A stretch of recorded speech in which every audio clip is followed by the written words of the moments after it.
Salut à tous, c'est Zenkuro, bienvenue sur la chaîne YouTube d'hobbyforever.fr. Aujourd'hui, je voulais vous faire une petite vidéo pour vous parler de ma cabine de peinture. C'est une cabine de marque Artesania Latina, que je vous avais déjà présenté en unboxing il y a déjà, je pense, plus de 2 ans. Je ne sais plus quand est-ce que je l'ai acheté exactement, mais ça fait un petit moment que je l'ai, j'en suis très content. Je le dis depuis que je l'ai, c'est vraiment un achat que j'aurais dû faire plus tôt. Les cabines de peinture, c'est vraiment quasiment indispensable, hein, quand on peint en intérieur, en tout cas, pour éviter d'avoir tout ce qui est vapeur, poussière de peinture dans la pièce. Alors très concrètement, qu'est-ce que c'est, comment ça se présente? Donc là, c'est un petit modèle compact qui se présente un peu sous forme de valise, avec donc les panneaux qui s'ouvrent. Et en fait, on va venir peindre là-dedans, tout simplement. Donc là, vous avez des filtres qui permettent de retenir tout ce qui est particules de peinture. Derrière, vous avez un ventilateur qui aspire les vapeurs et qui va les rejeter à l'extérieur à travers un tuyau que tout simplement on va mettre sur une fenêtre, par exemple, de manière à ce que tout ce qui est vapeur soit donc rejeté à l'extérieur. Donc effectivement, c'est un confort important, je trouve, lorsqu'on peint à l'aérographe en intérieur. Ce que je conseille également, pour protéger un petit peu la cabine elle-même, c'est de placer des petits bouts de carton. Donc moi j'ai mis un bout de calendrier pour le bas, comme ceci, un autre sur le côté, et puis un bout de carton un peu plus haut de l'autre. Voilà, ça vous évite tout simplement de peindre les côtés de la cabine. Alors c'est une cabine qui a 2 fonctions, allumage classique et allumage avec éclairage. En toute honnêteté, l'éclairage de ce modèle est vraiment lamentable, il sert absolument à rien, donc je suis obligé d'avoir une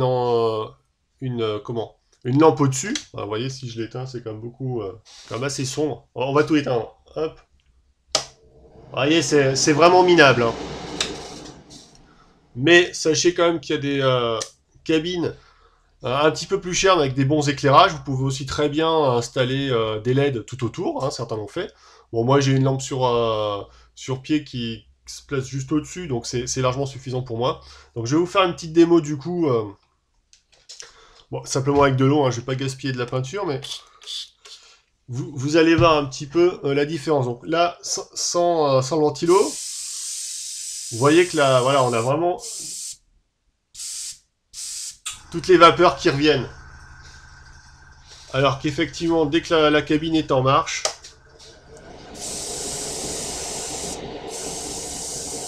tout est aspiré. Vous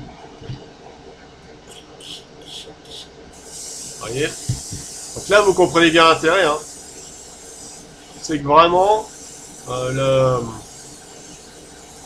le flux est vraiment aspiré vers l'extérieur.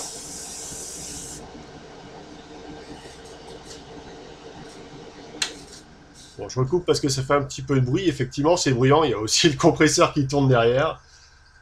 Mais ça reste tout à fait supportable. Et surtout, comme je disais, le confort est vraiment important. Même si vous avez une bonne ventilation, ce qui était mon cas auparavant, parce que j'ai travaillé sous une fenêtre, vous avez toujours quand même de la poussière de peinture qui se dépose finalement dans la pièce. Donc ça permet grandement de le limiter.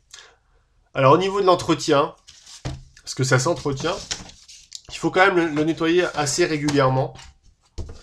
Et là aujourd'hui on va même procéder au changement du fil parce que vous voyez que là il est vraiment pourri. Alors je vais la démonter, comme ça vous allez bien voir l'intérieur. Comment se présente ce modèle? Donc on a en fait deux couches de filtres. Alors au niveau de l'entretien des filtres eux-mêmes, je les ai pas changés depuis que j'ai la cabine. Donc ils ont quand même duré bien longtemps, hein, 2-3 ans. Ça vous dure vraiment longtemps. Il suffit tout simplement de les aspirer régulièrement de manière à enlever le surplus de poussière qui s'accumule au fil des utilisations.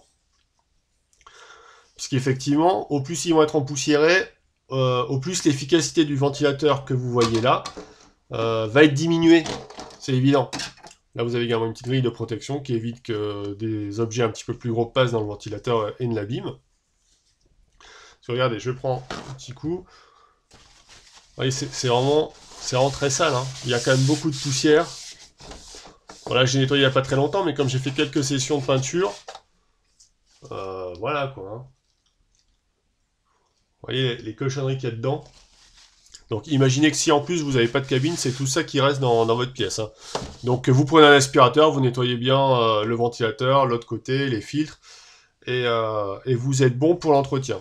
Mais forcément, au bout d'un moment, les filtres, ils commencent vraiment à être fortement encrassés. C'est donc le cas ici, puisque là, on a carrément les fibres qui sont devenues super épaisses, vraiment beaucoup de peinture accumulée qui là est vraiment collée sur les fibres, donc il est temps de les changer.